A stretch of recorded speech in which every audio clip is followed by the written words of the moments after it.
Assalamualaikum warahmatullahi wabarakatuh. Perkenalkan, nama saya Fian Nabila dengan NIM B1A1230086. Di sini saya akan menjelaskan tentang hasil resume saya, yaitu dari Kanun Jurnal Ilmu Hukum yang berjudul Prinsip Pencegahan dalam hubungannya dengan prinsip kebebasan berlayar di wilayah selat, yang disusun oleh Neilana Roesa dan M. Putra Iqbal. Berikut penjelasan dari resume jurnal yang saya buat.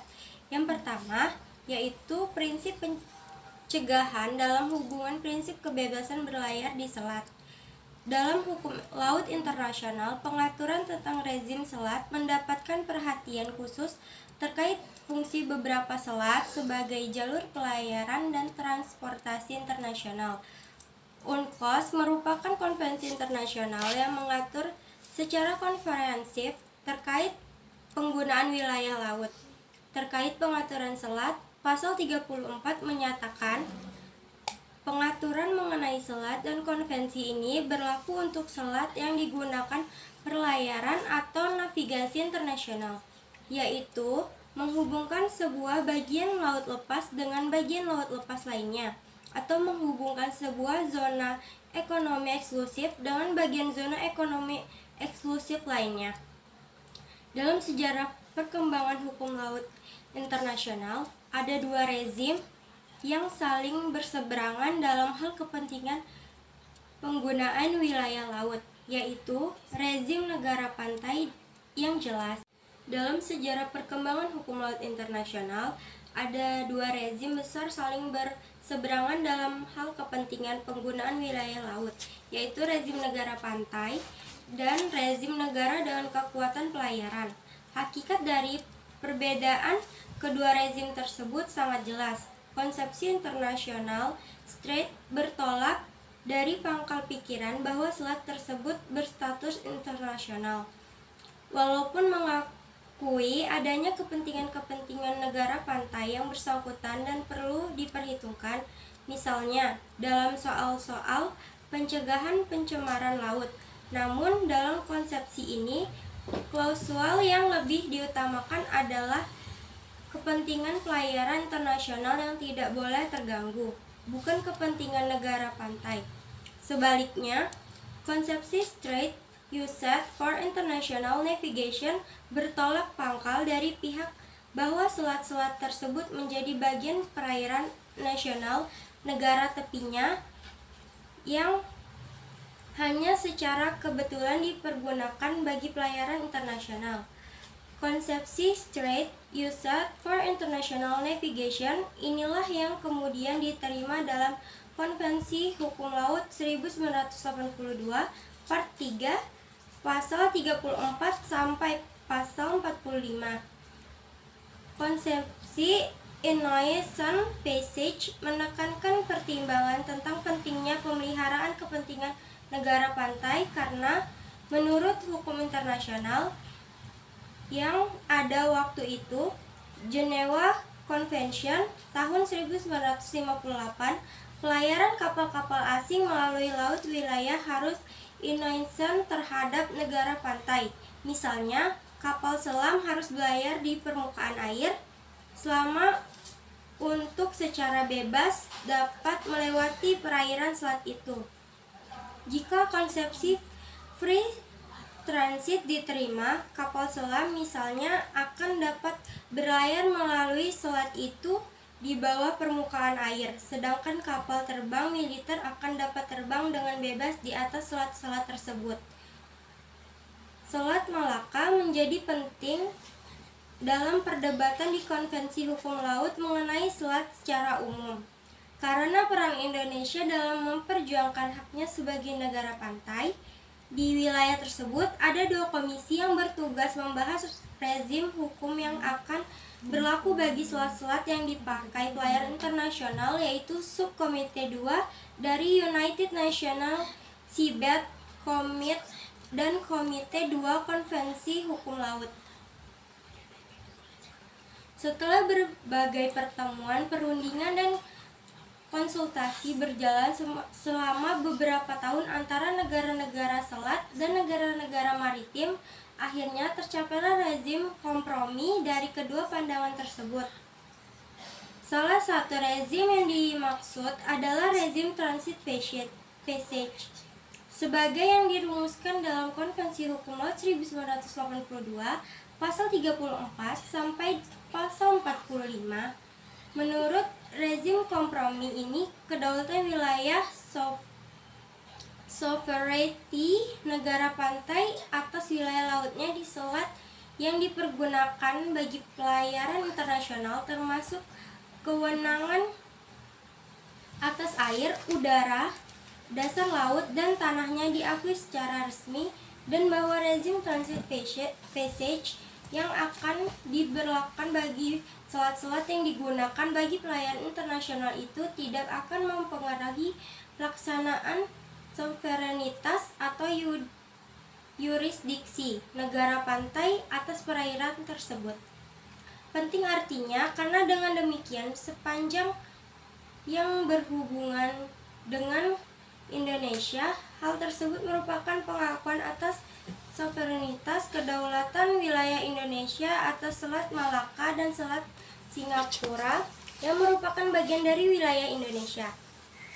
Sebaliknya, di selat yang dipakai bagi pelayaran internasional seperti Selat Malaka, rezim pelayaran yang diberlakukan bukanlah rezim innocent passage seperti ketetapan bagi laut Indonesia lainnya, tetapi rezim transit passage, yaitu rezim pelayaran yang memberikan kebebasan untuk lewat bagi kapal-kapal pengangkut dan kapal-kapal terbang asing untuk berkomunikasi dan bagian laut bebas atau zona ekonomi eksklusif ke laut bebas atau ZEE lainnya.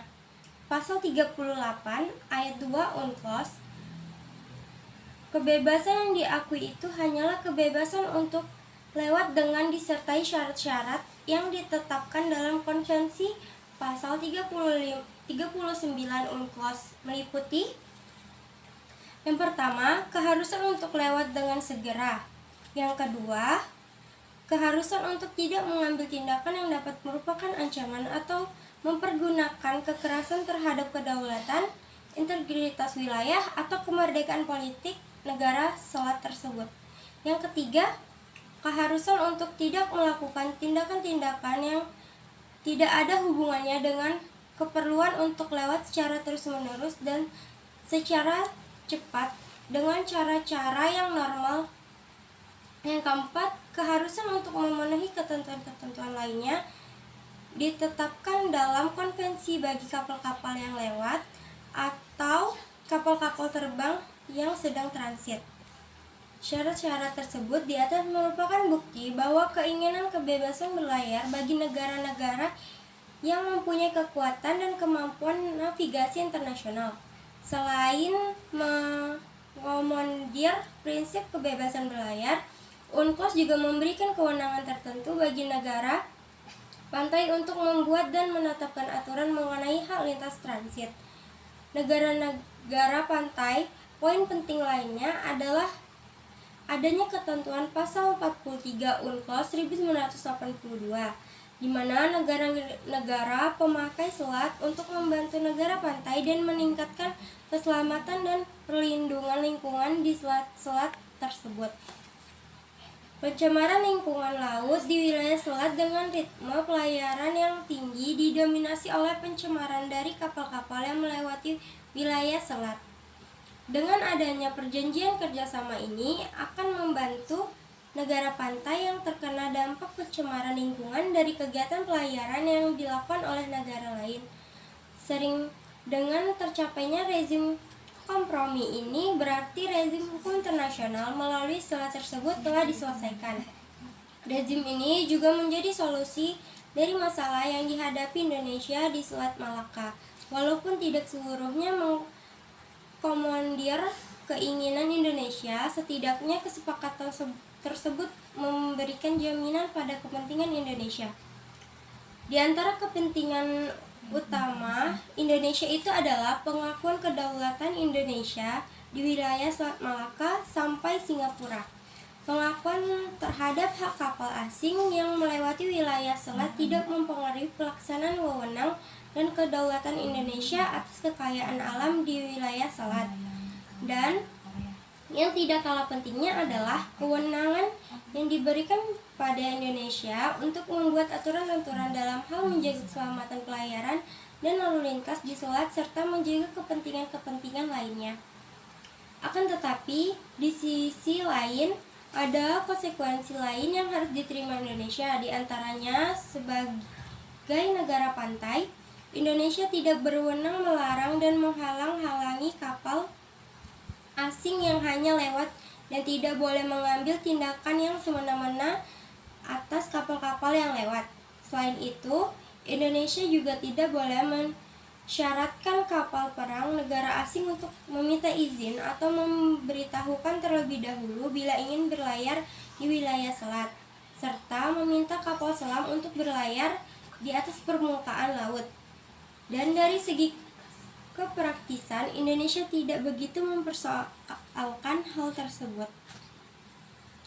Yang kedua, yaitu prinsip pencegahan. Prinsip pencegahan ini diadopsi pertama kali di United Convention on Environment and Development (UNCED) di Rio de Janeiro pada tahun 1992 yang lebih dikenal dengan Rio Declaration 1992.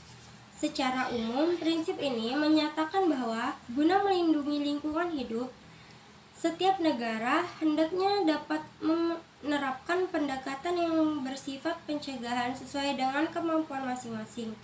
Apabila muncul ancaman mengenai timbulnya kerusakan yang serius dan tidak dapat diperbaiki, maka kelangkaan data atau kemampuan ilmiah tidak boleh dijadikan alasan penundaan upaya pencegahan terhadap timbulnya kerusakan lingkungan hidup yang sebenarnya dapat dilakukan oleh negara yang bersangkutan. UNCLOS 1982 sebagai konvensi hukum laut yang telah diterima secara luas oleh negara-negara di dunia juga mengatur secara khusus perihal perlindungan lingkungan laut. Dalam bab 12 tentang perlindungan dan pelestarian lingkungan laut, pasal 192 menyatakan bahwa negara-negara berkewajiban untuk melindungi dan melestarikan lingkungan laut. Hal ini juga berlaku terhadap wilayah selat yang merupakan salah satu wilayah laut sebuah negara. Lebih lanjut, UNCLOS juga mengatur bahwa negara-negara mempunyai hak berdaulat untuk melakukan eksploitasi sumber daya alam yang didasarkan pada kebijakan lingkungan dan sesuai dengan kewajiban mereka untuk melindungi dan melestarikan lingkungan laut.